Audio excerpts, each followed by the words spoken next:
조갑제 TV 시청자 여러분 안녕하십니까? 어제 대한극장에서 영화를 하나 봤습니다. 제목이 All the Money in the World, 이 세상의 모든 돈이라는 제목의 영화인데 133분짜리입니다. 이 감독한 사람은 글래디에이터라는 금투사 영화로 아카데미상을 많이 받은 리들리 스캇이라는 영국인 감독입니다. 이 주인공은, 이 영화 All the Money in the World의 주인공은 폴 게티입니다. J. 폴 게티. 이 석유 재벌로서 1950년대에는 미국에서 최고 부자였습니다. 최고 부자. 이 사람 역을 누가 하느냐 하면은 크리스토퍼 플럼너라는 사람이 합니다.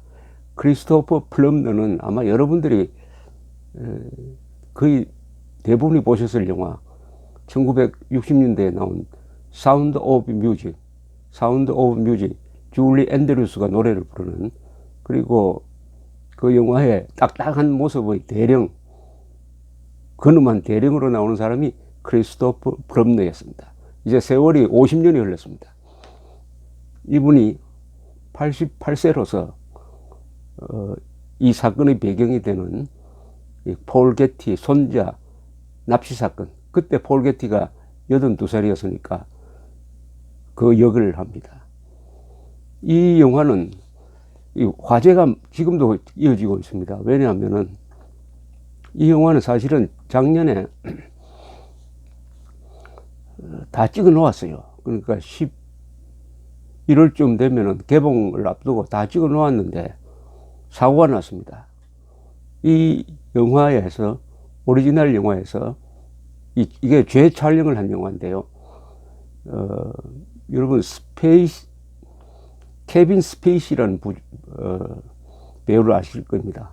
유주얼 서스펙트, 뷰티풀, 아메리칸 뷰티에 나와서 아카데미 나무 주연상을 받은 사람인데, 그것보다는 드라마 연속 하우스 오브 카드에서 미국 대통령으로 나오는 사람입니다. 이 사람이 요새 한참민 이른바 미투 성추행 사건과 연루된 게 폭로가 되어 가지고, 그러면 영화를 개봉하면 안 보잖아요. 다시 찍었습니다. 다시 찍으니까 이 크리스토퍼 플럼너를 부랴부랴 섭외를 해가지고 다시 찍는데 며칠 걸렸느냐 하면은 9일밖에 걸리지 않았다고 합니다. 참 빨리 찍죠. 그래서 작년 12월 18일에 개봉이 되었는데, 다시 찍느라고 추가 비용이 $10,000,000 들었답니다. 제작비는 $5,500,000. 현재 매출액이 전 세계적으로 $4,500,000니까 본전은 뽑고도 많이 남길 것 같습니다. 여기서 이 크리스토퍼 플럼너가 88에 아주 일생일대 연기를 했다고 그래가지고 화제가 되고 있습니다. 뉴욕타임스, 며칠 전에 뉴욕타임스도 보니까 일면에 인터뷰 기사를 실었습니다. 이 플럼너라는 분은 원래 연극을 많이 합니다. 연극 배우, 성격 배우라고 볼 수가 있겠죠. 아주 위대한 인물을 연기하는 경우가 많은데, 이분은 위대하기도 하지만 아주 논쟁거리가 많은 인물을 연기를 했습니다. 88살에 나무조연상 후보로 아카데미상에 지금 추천이 됐습니다. 최장수, 가장 나이 든 후보 지명자가 됐습니다. 이 영화에는 사실은 주인공은 납치된 게티의 손자의 어머니 미셸 윌리엄스라는 여자 배우가 주연이고, 조연으로는 다니엘 월버그라는 이 배우인데, 이 배우는 조연이 아니라 주로 다른 영화 같으면 이제 주연을 할 사람인데, 어쨌든 이 영화를 보고 있으면은 주인공이 크리스토퍼 플럼머처럼 느껴집니다. 사실은 조연인데 그 화면을 압도하는 나이 많은 노회한 냉혈적인 대기업인 폴 게티 역에 딱 맞는 그 화면이 압도적입니다. 그리고 이 영화는 처음 시작이 흑백 영화가 아닌가 착각할 정도인데 1970년대의 로마, 이탈리아를 그리니까 어둡습니다. 그게 오히려 실감을 좀 더 하는 것 같습니다. 군더더기가 없고 숨가쁘게 흘러가는데 이 영화에서 흔히 있는 부자연스러운 반전이 별로 없습니다. 아주 자연스럽다는 거죠. 이 영화에서는 폴 게티가 주인공입니다. 사실은 여기 폴 게티는 이 영화에서는 돈밖에 모르는 냉혈한 세계 최고 부자이면서도 최고 구두쇠로 그려져 있습니다. 최고 구두쇠로. 납치된 손자를 구하기 위해서 별로 노력도 하지 않으면서 인질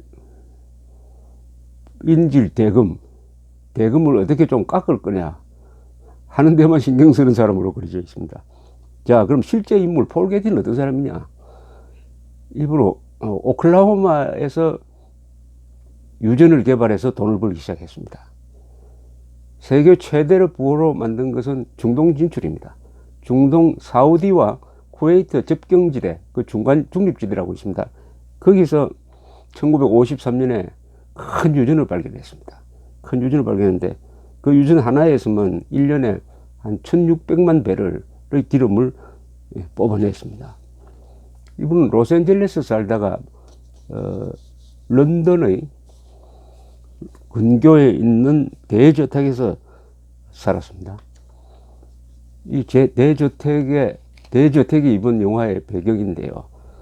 거기에 여러 전화기가 있는데 전화기마다 다이얼에 열쇠를 채워놨다. 자물쇠를 채워놨다고 합니다. 아무나 와서 전화 걸지 못하도록. 막 해외 전화를 막 걸고 하니까 전화비가 많이 나오니까 신이질을 나서 그렇게 했다는, 이건 싫어합니다. 이 폴 게티는 돈은 참 많이 벌어서 1950년대 후반에 가면 포춘지에서 미국에서 최고 부자로 이렇게 랭킹을 매겼습니다. 그러나 이 영화에 하나의 교훈이 있습니다. 돈이 행복을 사지는 못한다. 사생활은, 또 결혼생활은, 자식 농사는 아주 불행했던 사람입니다. 5번 결혼과 이혼을 거듭했습니다. 이 영화에도 나오는데 이 납치된 게티 3세의 아버지는 마약 중독자가 되었고 이혼하고, 또 재혼한 여자는 또 헤로인 중독이 돼가지고 변사를 하고, 또 이 폴 게티의 장남은 자살했습니다. 그리고 손자도 납치되고, 여기 납치된 손자 게티 3세죠. 게티 3세는 부모의 사랑을 제대로 받지 못하고 자라놓아서 그런지 아주 좀 골칫덩어리 학생이었어요. 영국 세인트 조지 국제학교를 다닐 때는 교장을 비난하는 낙서를 했다가 퇴학되고, 그 뒤 이제 이혼한 어머니가 있는 로마로 와서 보헤미안 생활을 하면서 마약도 하고 뭐 이런 등등을 하다가 1973년 7월 10일 로마에서 납치되었습니다. 어머니는 납치됐다는 이야기를 듣고 이 아이가 또 장난치는 거 아니냐 그렇게 생각했다고 합니다. 그만큼 이게 불량소년이었죠. 그래서 남북 카라브리아로 끌려가고 이 집 저 집 전전하면서 이제 납치한 마피아가 1,700만 달러를 요구합니다. 1,700만 달러. 그러나 폴 게티는 기자들 있는 자리에서 한 푼도 안 준다고 합니다. 한 푼도 안 준다. 왜냐? 내가 지금 손자가 10명이 넘는데 돈 주었다가는 10명이 다 납치된다. 아주 이렇게 계산적으로 이야기하는 게 이 화제가 되었습니다. 그러니까 납치범들이 공갈이 안 통하니까 실제 어떻게 하느냐 하면은 그 영화에 아주 잔인한 장면이 나옵니다. 마피아가 의사를 데리고 와가지고 마취도 하지 않고 귀를 하나 잘라버립니다. 그리고 이것을 편지 봉투에 넣어가지고 어느 언론사로 보내버립니다. 신문사로 보냅니다. 그 영화에 보면은 그 신문사에서 잘려나간 귀를 받아가지고 게티 3세의 어머니를 불러가지고 이걸 기사화해야 되겠다고 이렇게 허가를 요청하는 그런 아주 괴기한 장면이 나옵니다. 그래서 만약 돈을 안 주면은 다음에는 팔을 하나 잘라서 보내겠다 뭐 이런 식으로 또 협박을 하니까 그때 비로소 폴 게티도 이제 좀 적극적으로 나서가지고 결국 300만 달러를 주고 풀려납니다. 300만 달러.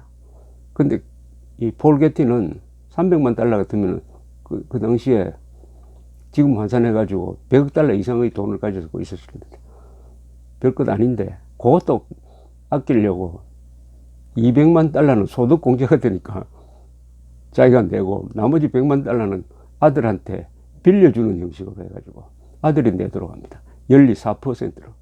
그래서 풀려납니다. 이 풀려난 이 영화는 해피엔딩으로 끝납니다. 풀려나니까요. 근데 그 후일담은 이 영화에는 안 나옵니다. 그 뒤가 참 좀 비참합니다. 이 풀려난 게티, 그때 나이가 16이었어요. 게티 3세는 그 충격을 해서 헤어나지 못했습니다. 한번 생각해 보십시오. 16살 소년이 마피아한테 붙들려가지고 마구간 같은 데서, 헛간 같은 데서 감금 생활을 하면서 협박도 받고 귀도 잘리고 어떻게 제정신이 되겠습니까?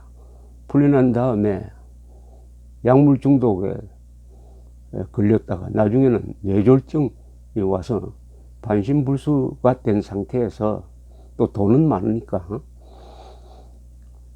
주변에서 뭐 휠체어 타고 스키도 할 수 있을 정도의 그런 보살핌은 받았지만은 나중에 거의 실명하고 말도 제대로 못한 상태에서 쉰을 넘자마자 죽었습니다. 또 아버지를 상대로 뭐 소송도 하고 그 영화는 그 장면은 그런 이야기는 이 영화에는 없습니다. 자, 폴 게티 이야기로 돌아가겠습니다. 폴 게티 이야기로. 여러분 로스앤젤레스에 가 보시면은 왔다 갔다 하다 보면은 저 산 꼭대기 위에 하얀 건물이 있는 앞을 가끔 지나치게 됩니다. 그게 폴 게티 센터인데, 폴 게티 센터, 폴 게티 뮤지엄이라고 그럽니다만은 그게 바로 이 영화에서 폴 게티가 이 미술품 또 고대의 조각품을 사모으는 그런 장면이 많이 나옵니다. 이 영화에 의하면은 폴 게티도 참 어려움이 많아요. 맨날 자기를 도와달라는 편지가 옵니다. 답장을 쓸 때 이렇게 이야기합니다. 내가 이런 편지마다 대답을 하다가는 나도 당신처럼 파산하게 될 것이다. 그러면서 사람이 싫어요. 이 부분을 좀 이해가 갑니다. 돈이 많은 사람한테 얼마나 많은 사람들이 도움을 요청하겠습니까? 또 배신도 많이 당하지 않겠습니까? 그러다 보니까 사람이 싫고 또 가정생활, 자식들과의 관계도 소원해져서 자식들을 거의 만나지 않았다고 합니다. 그러면서 미술품을 사모으기 시작합니다. 그 미술품과의 대화를 하는 것이죠. 미술품과. 그러면 마음이 편하다는 겁니다. 어마어마한 미술품을 모았습니다. 아마 개인 20세기에서 한 개인이 모은 미술품의 질과 양으로는 폴 게티가 1등일 겁니다. 세계 최고 부자가 모으기 시작했을 때 어떻게 보면 집착했다고 볼 수 있을까요? 그래서 이분이 1970년대에 자기가 살던 로스앤젤레스 집 근방에 갤러리를 지었다가 모자라니까 이제 게티 빌라라는 큰 미술관을 짓습니다. 게티 빌라. 거기에 지금도 있습니다. 게티 빌라에 약 4만 점의 천하의 명품을 전시를 합니다. 주로 그리스 로마 조각품이죠. 그 다음 나중에는 이 사람은 1976년에 죽습니다. 폴 게티는 1976년에 죽는데, 죽고 나서 막대한 유산을 남깁니다.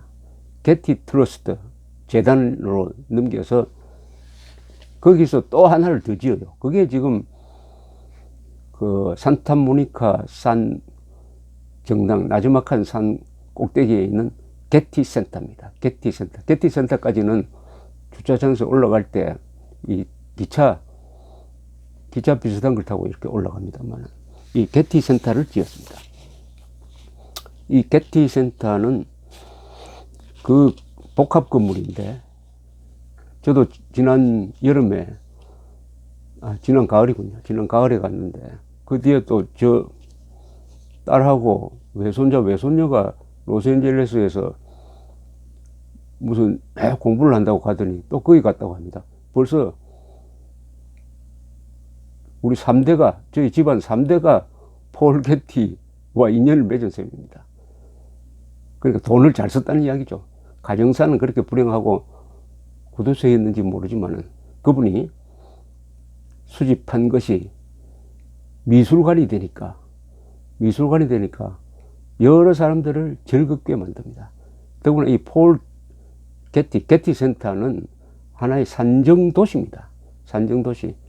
거기에는 그야말로 굉장한 전시품, 미술뿐만 아니라 그 건물 자체가 예술품입니다. 리처드 마이어라는 사람이 설계를 했는데, 이탈리아에서 수입한 16,000톤의 회갈색, 베이지색이죠. 베이지색 석회화로 벽면을 꾸몄습니다.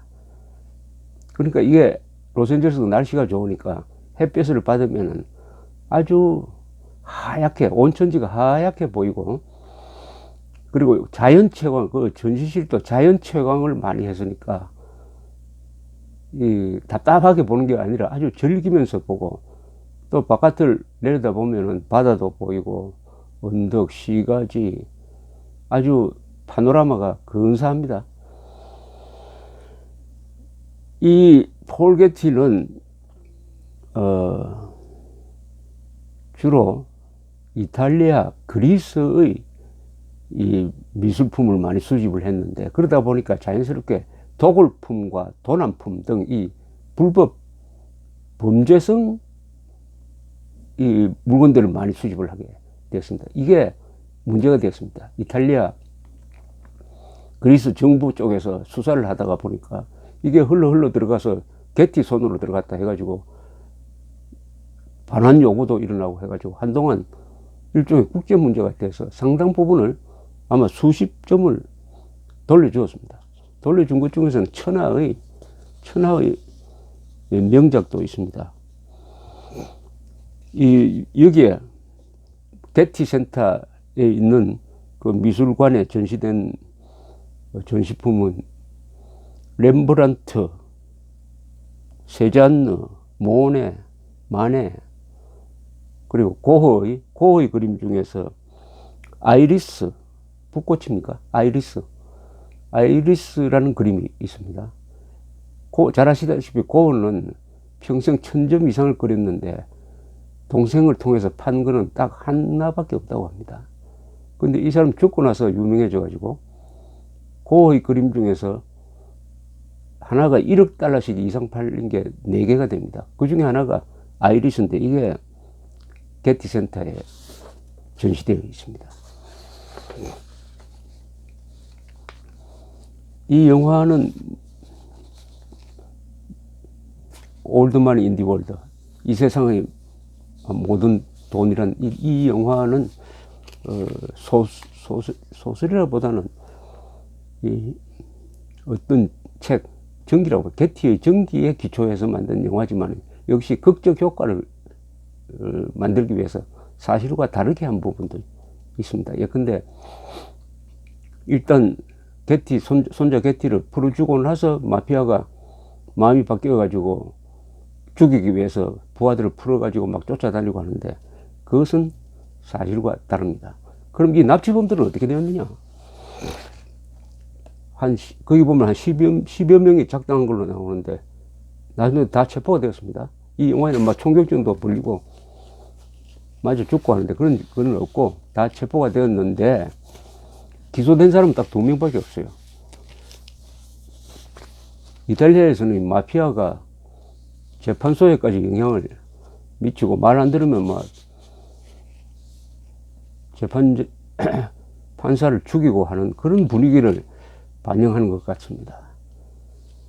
이 영화를 본 다음에 저는 폴 게티 뮤지엄에서 지난 11월에 촬영했던 그 비디오를 하나 만들어서 제 이야기가 끝난 다음에 하나 올려놓겠습니다. 그러니까 돈이 뭐냐? 악착같이 돈을 번다. 개처럼 벌고 정성처럼 쓴다는 말이 있는데 이게 폴 게티에 해당되는 것 같아요. 돈을 악착같이 벌었습니다. 그리고 돈을 아주 치사할 정도로 모았어요. 그러나 쓸 때는 잘 썼습니다.